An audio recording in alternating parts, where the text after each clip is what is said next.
आम आदमी पार्टी के जो कैंडिडेट है उनके मुद्दे क्या है और किन मुद्दों पर वो जनता के बीच जाएंगे वोट मांगने के लिए। हमारे जो मुद्दे हैं, किन मुद्दों पर हम जनता के बीच जाएंगे। हमारे पास जो है केजरीवाल जी की सरकार के द्वारा जो दिल्ली के अंदर काम हुए वो हमारे सारे मुद्दे। टीचर पढ़ाते ही नहीं थे, वॉशरूम में जा नहीं सकते थे, इतनी गंदगी होती थी। आपके पास ऐसा क्या जादुई आंकड़ा है या फिर जादू की छड़ी है कि आपका जो 2100 रुपए वाला जो एक कार्ड है उस पर जनता भरोसा करेगी? जो हमारी महिलाएं हैं वो पहले भी केजरीवाल जी को पसंद करती थी और अब भी कर रही हैं। दिल्ली की महिला केजरीवाल जी को चौथी बार मुख्यमंत्री बनाने का। महिलाएं घर के बाहर निकलती है तो एक सिक्योरिटी का बड़ा मुद्दा है। एक महिला होने के नाते दिल्ली की महिला अपने आप को कितना सुरक्षित महसूस करती है? दिल्ली का ये बहुत बड़ा मुद्दा है। अमित शाह जी के पास पूरी कानून व्यवस्था है, लॉ एंड ऑर्डर सारा उनके पास है। दिल्ली के अंदर आज देखिए हमारी बहन बेटियां कोई सुरक्षित नहीं है। हेलो दोस्तों, आप देख रहे हैं फैक्ट पोस्ट और आपके साथ मैं हूं शाहबाज। दिल्ली का दंगल इस वक्त जोरों शोरों से जारी है। दिल्ली में भले ही सर्दी है लेकिन सियासत गर्म हो चली है, क्योंकि 5 फरवरी को चुनाव है और इसीलिए हर तरफ चुनाव का शोर देखने को मिल रहा है और सुनने को मिल रहा है। हर किसी के अपने अपने दावे हैं, हर किसी के अपने अपने वादे हैं, लेकिन इन सब के बीच आम आदमी पार्टी इन वादों को लेकर सबसे ज्यादा आगे चल रही है। खासतौर पर तब जब हम देखते हैं कि पूर्व मुख्यमंत्री अरविंद केजरीवाल एक के बाद एक लगातार घोषणाएं कर रहे हैं। लेकिन इन सब के बीच त्रिलोकपुरी विधानसभा क्षेत्र में इस वक्त हम मौजूद हैं और यहां पर आम आदमी पार्टी ने एक ऐसी कैंडिडेट को उतारा है जो न सिर्फ जनता की दिलों में राज करती है बल्कि उन लोगों के साथ बैठकर और उनके साथ में उनके सुख दुख में हमेशा साथ देती है। अंजना पार्षद जी इस वक्त हमारे साथ मौजूद है। बहुत बहुत इस्तकबाल है, बहुत बहुत स्वागत है आपका फैक्ट पोस्ट में। अंजना जी, क्योंकि ये तो सियासी दंगल है और इस दंगल में आप उतर गई हैं। पहली बार आपने यहाँ पर एक तरीके से मोर्चा संभाला हुआ है। मैं पूरी दिल्ली में घूम रहा हूं और मैं जाकर ये जानने की कोशिश कर रहा हूं कि आम आदमी पार्टी के जो कैंडिडेट है उनके मुद्दे क्या है और किन मुद्दों पर वो जनता के बीच जाएंगे वोट मांगने के लिए। हमारे जो मुद्दे हैं, किन मुद्दों पर हम जनता के बीच जाएंगे। हमारे पास जो है केजरीवाल जी की सरकार के द्वारा जो दिल्ली के अंदर काम हुए वो हमारे सारे मुद्दे। चाहे उसमें आप हमारे दिल्ली की सबसे बड़ा जो एक हमारी जो मुद्दा है वो शिक्षा को लेके हम जा रहे हैं, क्योंकि केजरीवाल जी शिक्षा के बारे में बहुत सोचते हैं। उन्होंने ठाना है कि मुझे दिल्ली का एक एक बच्चा शिक्षित चाहिए। बिल्कुल। तो उन्होंने शिक्षा के, हमारी सरकार ने 10 साल शिक्षा के ऊपर कार्य किया। कभी हमने देखा था 10 साल पहले कि बच्चे छोटे छोटे डेस्क होते थे, उन पे बीच बीच के बैठते थे या कहीं टाट पट्टियां होती थी, टीचर पढ़ाते ही नहीं थे, वॉशरूम में जा नहीं सकते थे, इतनी गंदगी होती थी। आज आप स्कूलों में जाकर देख लीजिए, त्रिलोकपुरी में ही आप देख लीजिए जाकर। 27 ब्लॉक का स्कूल है, 20 ब्लॉक का स्कूल है, 1 ब्लॉक के स्कूल है, हमारे अशोकनगर में स्कूल है। आज ऐसी उनकी बिल्डिंगें बन चुकी हैं कि जो पब्लिक प्राइवेट स्कूल है उनसे सुंदर बिल्डिंगें बनी हुई हैं। साफ सफाई के मामले में देखो कितने अच्छे हैं। टीचरें बहुत अच्छी तरीके से पढ़ा रहे हैं, अब पहले टीचर नहीं पढ़ाते थे। और बच्चों के लिए स्कूल में हर सुविधाएं, स्विमिंग पूल वगैरह जो भी मतलब मिल रहे हैं, चाहे उनको मतलब जिस चीज में बच्चा अपना वो लेना चाहता है वो सारी सुविधाएं हमें स्कूल के अंदर मिल रही है। और हमारे बच्चों का रिजल्ट आप 10th और 12th का हर साल उठा के देख लीजिए कितना अव्वल जाता है। हमारे बच्चे जब वो रिजल्ट अच्छा जाता है तो अच्छे कॉलेजों में एडमिशन मिलते हैं। तो ये सारी चीजें हमारे जो शिक्षा के ऊपर केजरीवाल जी, आप स्वास्थ्य ले लीजिए, स्वास्थ्य के ऊपर केजरीवाल जी, हमारे दिल्ली के हॉस्पिटल आपने देखा होगा, दिल्ली के हॉस्पिटल इतने अच्छे हैं। पहले लोग 2-2 किलोमीटर लंबी लाइनों में लेकर दवाइयां लेने जाते थे। हाँ जी। और ट्रीटमेंट नहीं मिलता था, लोगों को वापस आना पड़ता था। हमारे पास में ही लाल बहादुर शास्त्री हॉस्पिटल है, आप वहाँ किसी भी टाइम कभी भी चले जाइए, डॉक्टर अच्छे से बात करेंगे, अच्छा इलाज मिलेगा, सब कुछ, कोई लाइन में लगने की जरूरत नहीं होती है। और जो दिल्ली के हॉस्पिटल हैं जहां पर भाजपा की 20 राज्यों में जहां पर इनकी सरकार है वहां से लोग दिल्ली के अंदर इलाज कराने के लिए आते हैं। क्यों आते हैं? कि उनको यहाँ अच्छी सुविधाएं मिलती हैं, अच्छी ट्रीटमेंट मिलता है, इस वजह से आते हैं। स्वास्थ्य पे बहुत अच्छा काम केजरीवाल तो शिक्षा और स्वास्थ्य की बात आपने कही है और अरविंद केजरीवाल, हाँ, सुविधा है, जैसे हमारी महिलाओं को बस फ्री। हाँ, मैं उसी पर आ रहा हूँ। मैं अरविंद केजरीवाल जी ने 70 विधानसभा में से 10 पर महिला कैंडिडेट को उतारा है और इन 10 में से 2 नहीं है, बाकी 8 पुरानी है। उसमें से एक आप भी है जो नहीं है। महिलाओं को लेकर कहते हैं कि आधी आबादी का जो वोट बैंक होता है वो देश को भी दिशा देता है, समाज को भी दिशा देता है, और इसीलिए आपकी भागीदारी सुनिश्चित की गई है। लेकिन जब हम बात करते हैं महिलाओं के मुद्दों की, तो महिलाओं को 2100 रुपए देने की बात कही गई है आम आदमी पार्टी की तरफ से। लेकिन इन सबके बीच बीजेपी और कांग्रेस 25-2500 का वादा कर रही है। तो जनता बड़ा कंफ्यूज हो रही है कि भाई किसके पास जाए। आपके पास ऐसा क्या जादुई आंकड़ा है या फिर जादू की छड़ी है कि आपका जो 2100 रुपए वाला जो एक कार्ड है उस पर जनता भरोसा करेगी? नहीं नहीं, देखो, जनता हमारी जनता नहीं, वो हमारे माई बाप हैं, हमारे क्षेत्र के माई बाप हैं। मैं त्रिलोकपुरी की बहू हूँ, और यहाँ की जो महिलाएं हैं, जो हमारी जो लोग हैं, वो मुझे पसंद करते हैं। अच्छा। और रही बात अब आपने करी है कि भाई महिलाओं की, तो महिलाओं के लिए मैं कहना चाहती हूँ कि जो हमारी महिलाएं हैं, हाँ, वो पहले भी केजरीवाल जी को पसंद करती थी और अब भी कर रही हैं। वो सोच नहीं रही है कि हमें चाहे उनको बीजेपी 2500 दे या कोई कांग्रेस 2500 दे, लेकिन जो केजरीवाल जी ने कहा है वो किया है। हमारे जो पहले भी केजरीवाल जी ने, देखो, महिलाओं को फ्री बस यात्रा, हाँ, और अब जो 2100 रुपए का जो हम लोग मतलब देने जा रहे हैं, वादा कर रहे हैं, उसके लिए 1000 रुपए किए थे। 1000 रुपए हमारी कैबिनेट में पास हैं। हाँ। सरकार बनते ही 2100 रुपए हर महिला के खाते में आएंगे। हाँ। और महिला बड़ी उत्साहित है, और दिल्ली की महिला केजरीवाल जी को चौथी बार मुख्यमंत्री बनाने जा रही है। यही कॉन्फिडेंस की वजह है क्योंकि आपने जो वादे पिछले 10 साल में हैं वो पूरे किए हैं, और इसलिए इसी जनता वजह को से। उम्मीद है कि भाई आगे भी मिलेंगे। अब मैं आ जाता हूँ और उन मुद्दों पर जो कि जनता के बीच मैंने देखे हैं, महसूस किए हैं, और मैं क्योंकि पूरी दिल्ली की 70 के 70 विधानसभा क्षेत्रों में फैक्ट पोस्ट जा रहा है और हम जनता की नब्ज टटोलने की कोशिश कर रहे हैं कि उनके मुद्दे क्या है। अब एक मुद्दा आता है पानी का, सड़क का और सफाई का। आपके इलाके में कुछ लोगों का ये कहना है कि पानी को लेकर कुछ समस्या है, कुछ लोगों का कहना है कि सफाई को लेकर समस्या है, सीवर लाइन को लेकर समस्या है। और जो कि हम झील की बात करते हैं, पहले एक ज़माने में यहाँ झील हुआ करती थी, अब वो मैदान बन चुका है। तो उस झील को वापस लाने के लिए आपका क्या एक तरीके से मोटिव रहेगा और आगे बढ़ने के लिए इसको कैसे प्रयास करेगी? झील एक, हमारे यहाँ पर जो झील थी उसमें थोड़ा सा दिक्कत आई थी, लेकिन हम वापस उसी के उस पे लेके आएंगे हमारी सरकार के माध्यम से। दूसरा, आपने सीवर का कहा जी। सीवर की जो एक, आप कह रहे हैं कि भाई सीवर के लिए, सीवर की जो समस्या है वो एक ऐसी समस्या है कि सीवर भर जाता है, खुल जाता है। हम लोग इस पे काम करते हैं। कोई ऐसा नहीं है कि सीवर हमेशा प्रॉपर ही भरा रहेगा, प्रॉपर, क्योंकि एक जनरल सी समस्या, सर्दियों में पानी का बहाव कम होता है। Yes. इस वजह से हमारे थोड़े सीवर जाम हो जाते हैं। पीछे हमारी एक टैंक लाइन भी टूटी हुई थी। अच्छा। उस पे काम चला था, उसकी वजह से भी हम लोगों को प्रॉब्लम आई थी। लेकिन अब हम कंप्लेंट दे रहे हैं और हो भी रही है, और सीवर तो भरते हैं, खुलते हैं, तो ये सब तो काम चलता रहेगा सीवर का। और जब सीवर ठीक होगा तो पानी अपने आप ही ठीक हो जाएगा। अच्छा, अभी जब हम सर्वे कर रहे हैं तो बहुत सारे लोगों के मन में बहुत सारे सवाल हैं। ख़ास तौर पर वो ये कह रहे हैं कि आम आदमी पार्टी को हम लेकर आएंगे तो हम उनका विज़न क्या है। तो मैं जानना चाह रहा हूँ कि अगले 5 साल का विज़न क्या है। भाई अगर त्रिलोकपुरी की जो जनता है वो आपको वोट डालेगी तो वो आपसे पूछेंगे भाई हम आपको वोट क्यों दें। तो उनका ये कहना है कि भाई कि उनसे ये पूछेगा अन्ना पार्षद जी से कि कौन कौन से मुद्दे हैं जो वो अगले 5 साल में उनका एक विज़न है वो लेकर आगे बढ़ेंगी। देखो, 5 साल के अंदर जो हम लोग जीत के आएंगे, केजरीवाल जी बहुत काम करते हैं, उन लोगों को, केजरीवाल जी को काम करने वाली टीम चाहिए। तो हमारे पास बहुत सारे काम है क्षेत्र के जो हम कराएंगे। मैं 10 साल यहाँ से पार्षद रही, और मैंने अपने क्षेत्र के अंदर बहुत सारे काम किए, पसंद कर रहे हैं लोग। तो हम अपने क्षेत्र की जो भी समस्याएं हैं उनको जरूर पूरा करेंगे, चाहे हमारे बुजुर्गों के लिए सीनियर सिटीजन की बात हो, चाहे हमारे बच्चों के लिए लाइब्रेरी की बात हो, तो ऐसे हम कार्य करेंगे क्षेत्र में।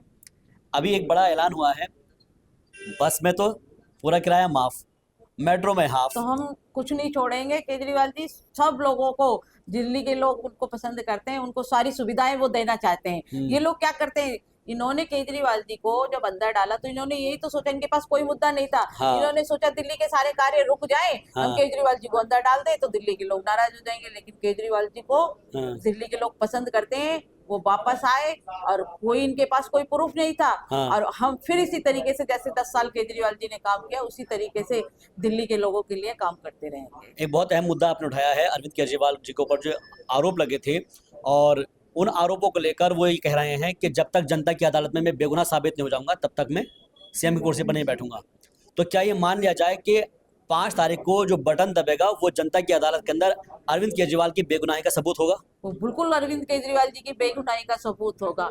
जब 5 तारीख को आप देखेंगे ना, जब 8 तारीख को हमारी सीटें आएंगी, हाँ। तो आप लोग देखे होंगे कि किस तरीके से जनता ने दूसरे लोगों को जवाब दिया है। अच्छा, अभी हम जब देख रहे हैं कि महिलाओं का मुद्दा है, स्टूडेंट्स के होते हैं अलग सारे मुद्दे, लेकिन सवाल यह है कि जो अरविंद केजरीवाल की बात की जा रही है उसमें जो आपकी अपोजिशन पार्टी है, खासतौर पर बीजेपी और कांग्रेस को भी मैं कहूँगा, वो शीश महल का मुद्दा उठा रही है।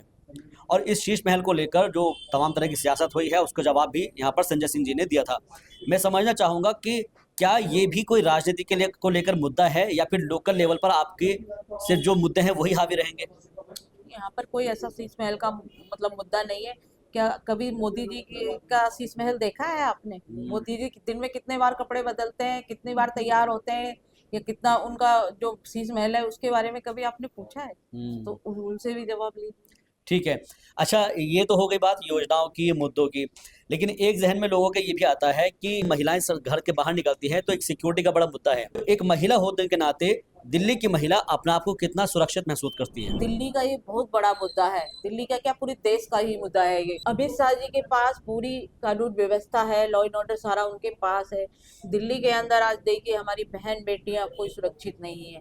आए दिन लड़कियों के साथ बदतमीजी होती है, चेन स्नैचिंग होती है, गुंडे लड़कियों के पीछा करते हैं, जहाँ तक कि हमारी छोटी छोटी बच्चियों के साथ भी रेप होता है। तो वो जब जो एक अहम जिम्मेवारी है उनके ऊपर दिल्ली की क्या पूरे देश की, उसको नहीं संभाल पाए तो क्या दिल्ली को संभालेंगे और चीजों को। बहुत बड़ा मुद्दा है ये। हम लोग केजरीवाल जी बार बार कहते हैं कि दिल्ली का लॉ एंड ऑर्डर आप हमारे हाथ में दे दीजिए, हम सारी व्यवस्था ठीक कर देंगे। आप एक बार दें तो सही, लेकिन ये इस चीज को मानते ही नहीं है। आपने देखा होगा कि हम बार बार इसी बात को कहते हैं, लेकिन आज दिल्ली के अंदर हमारी महिलाएं सुरक्षित नहीं है। आपने देखा होगा कि पिछले कितने सारे बहुत सारे ऐसे जो केसेस है, जो रेप हुए बच्चियों के, छोटी छोटी बच्चियों के, कहाँ थे ये लोग, कहाँ सो रहे थे? एक पानी का मुद्दा बहुत अहम है और पानी को लेकर लोगों का ये कहना है, खास तौर पर जो हैं, कि भाई हमारे यहाँ कुछ लोगों के यहाँ पानी आता है और जो आता है वो गंदा आता है। सीवर की प्रॉब्लम उनके यहाँ पर है कि सीवर वाला पानी आ जाता है, कई बार गंदा पानी आ जाता है। एक आम आदमी चाहता है कि उसको अच्छी सड़क मिले, अच्छी शिक्षा मिले, उस पर काम लोगों ने किया है, सीवर का काम किया जा रहा है, लेकिन एक पानी को लेकर लोगों की समस्या जस की तस बनी रहती है। और इसको लेकर ये भी कहा गया था कि भाई आने वाले वक्त में मीठा जल हम देंगे। अब ये जब केजरीवाल जी ने जब कैंपेनिंग की शुरुआत की थी तो वहाँ पर एक 24 घंटे नल से जल वाली बात भी कही गई थी। क्या आपके इलाके में ये जो समस्या है वो दूर हो पाएगी? हम बिल्कुल इसको दूर करेंगे। जो पानी की थोड़ी समस्या है ये सीवर की है। देखो सीवर का मैंने अभी आपको बताया, पीछे टैंक लाइन टूटी हुई थी, उस पर काम हुआ तो उसका चल रहा है। सीवर कोई ऐसी चीज नहीं है कि जो हमेशा चालू ही रहेगी, बंद भी हो जाता है, खुल भी जाता है। और जब सीवर ठीक हो गए, क्योंकि कहीं कहीं क्या है कि सीवर और पानी के जो जॉइंट है वो मिक्स हो जाए, लीकेज हो जाती है, उससे पानी जब हम लोग मोटर चलाते हैं तो गंदा आ जाता है। जब हम लोग सीवर की सफाई कराएंगे तो पानी अपने आप ही ठीक हो जाएगा। जो आपके अपोजिशन पार्टीज है, विपक्षी दल हैं, वो तब तक तो कहते थे कि केजरीवाल चुनावी रेवड़ी दे रहा है, रेवड़ी बांट रहा है और रेवड़ी के जरिए लोगों को लुभा रहा है। अब दोनों के मैनिफेस्टो आ गए हैं, दोनों के दोनों 25-25 रुपए देने की बात कर रहे हैं। इस पर क्या कहेंगे आप? हम तो फिर इसी बात को कहेंगे कि केजरीवाल जी ने रेवड़ी नहीं, रेवड़ी तो उन्होंने नाम दिया। हम लोग तो लोगों की सेवा कर रहे हैं, उनको सुविधाएं दे रहे हैं। उन्होंने कहा कि केजरीवाल तो रेवड़ी, तो अब आप क्या दे रहे हो? आप भी तो रेवड़ी ही दे रहे हो। अब देखते हैं जनता कितनी आपकी रेवड़ी लेती है। आपके जो विधानसभा क्षेत्र है त्रिलोकपुरी, उसमें न्यू अशोक नगर भी आता है, मयूर विहार भी आता है, और मैं देखता हूँ यहाँ पर कई सारे जो पूर्वांचल के लोग हैं वो पढ़ने के लिए आते हैं। पूर्वांचल का मुद्दा एक बड़ा गरमाया है और उसके अंदर कहा गया कि भैया पूर्वांचलियों को लेकर ना सियासत हो रही है। कुछ लोगों का ये भी कहना है, इल्जाम है, लोगों के नाम है वोटर लिस्ट से वो काट दिए गए थे। और संजय सिंह जी ने इसका मुद्दा बड़ा राज्यसभा में उठाया था कि हमारे पूर्वांचल भाई बहनों को आप रोहिंग्या कह रहे हैं।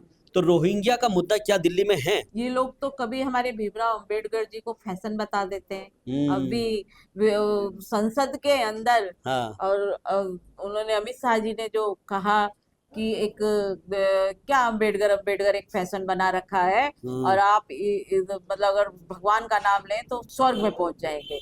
तो ये तो मतलब बहुत बदतमीज किस्म के कहूंगी मैं। ऐसे लोग हैं जो एक अंबेडकर जी को फैशन कहे, जिनकी बदौलत आज वो संसद तक पहुंचे हैं, और हम भी जो भी कुछ है संसद के, जिसकी बदौलत वो एक वोट डालते हैं, उनको एक फैशन बता रहे हैं। तो ये तो किसी को भी कुछ कह देते हैं, बीजेपी के लोग हैं, तमीज तो है नहीं, कुछ भी बोल देना, कुछ भी करना है। इसका जवाब जनता जरूर कहेगी। कभी पूर्वांचलियों को कहते हैं, नड्डा जी ने कहा था हाँ। कि वो रोहिंग्या और बांग्लादेशी हाँ। उनको, तो ये एक बहुत बड़ा, इससे हमारे जो पूर्वांचल के भाई बहुत नाराज है। हाँ। हम लोग इसका बहुत विरोध कर रहे हैं। संजय सिंह जी ने अभी आपने देखा होगा कितना बड़ा जी स्टेटमेंट जी। दिया था। अभी क्योंकि आपने अंबेडकर जी का जिक्र किया है और बाबा साहेब भीमराव अंबेडकर, उनको जो है जनता पूजती है ना।